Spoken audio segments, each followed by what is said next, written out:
哇，有一隻，哇，係啊！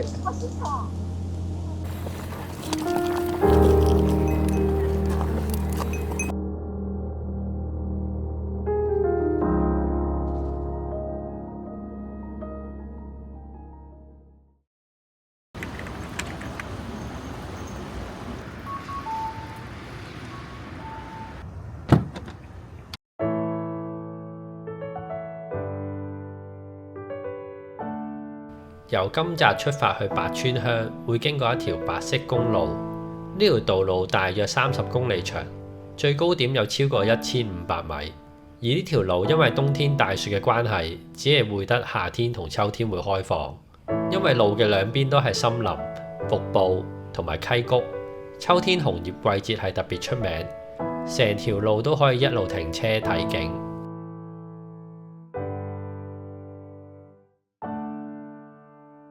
案内を終了します。ここまでの所要時間は2時間ちょうどです。運転お疲れ様でした。呢度好多馬騮啊！啲人咧係咁喺度影啲馬騮相。哇，有一隻，哇，係啊！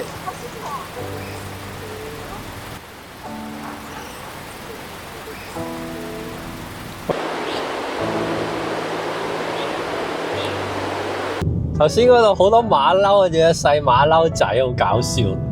跟住搞到咧，我都唔敢去廁所，我驚去下佢哋入咗嚟，我都唔知點算。霧がかかってるので気をつけて。哦，そうか、霧でしょ。幾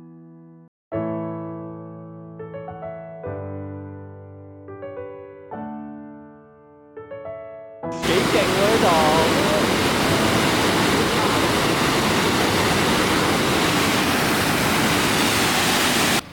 叫彩虹喎。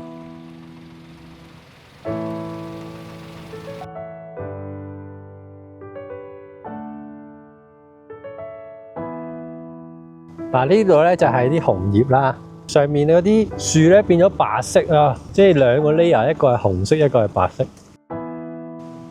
我落緊雪啦，唔知見唔見到啊？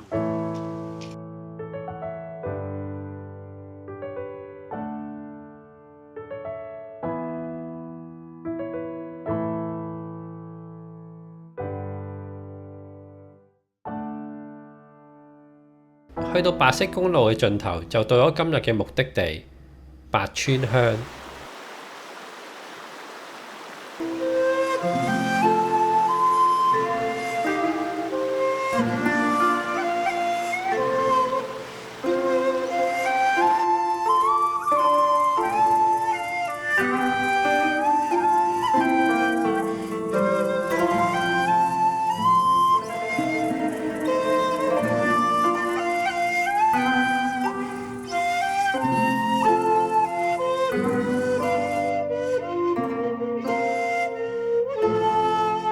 哇！呢嚿木好勁喎，咁鬼大嚿嘅。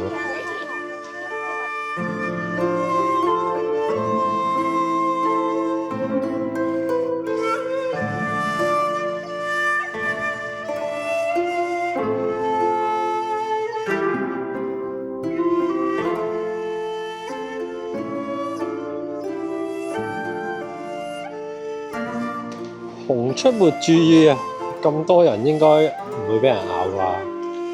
之前咧就有個外國人喺度俾隻熊襲擊咗，就叫大家小心啲，唔好做熊嘅點心。咁樣有呢架車可以搭上去個展望台度。白川鄉上面有一個展望台，可以睇到成條村個全貌。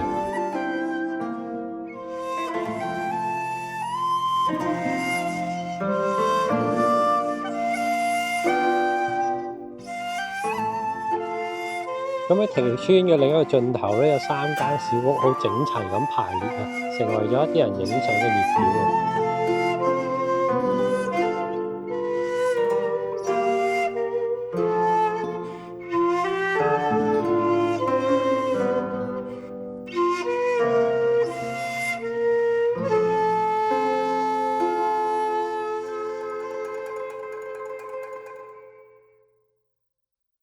第2日就出發去上高地。由於呢度清晨有一個好特別嘅自然景象，所以我同其他旅客都一樣，朝頭早5點鐘已經嚟到巴士站度排隊上車。大正池から上高地バスターミナル合羽橋へはバス落咗車啊！我頭先仲見喺離遠見到仲有啲霧，依家快啲去睇先。哇，すごい綺麗。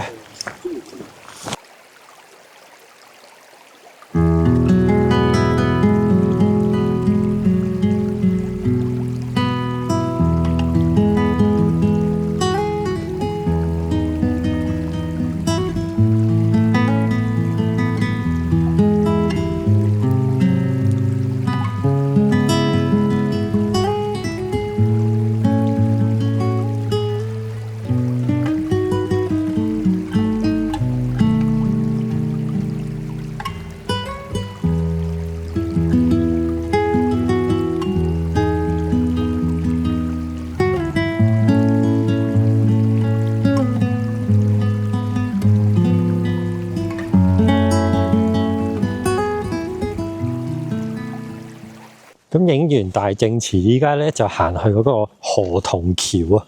咁呢度行過去咧，大概就要50分鐘左右啦。前面有對鴨仔啊。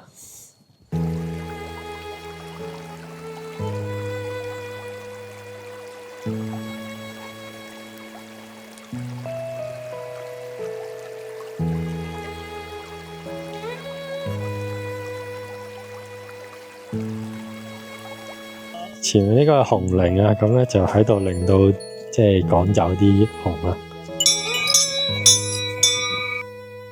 哇！前面嗰位係全部結晒冰啊，好大片啊！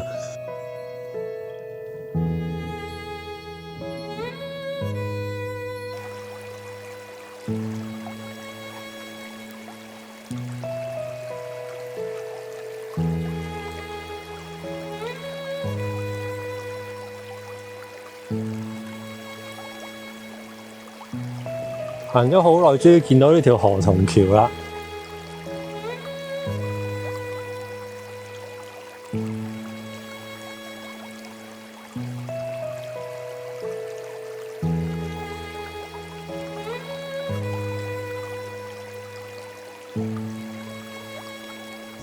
呢個8點40分，已經咧又凍又餓啦，去揾啲嘢食先。凍死人啦！凍到手都震埋啊！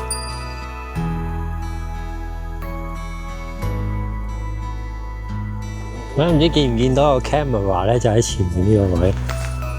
YouTube 咧有個 live camera 喺正呢個位嘅，大家可以咧好似我咁喺度揮一揮手留個紀念。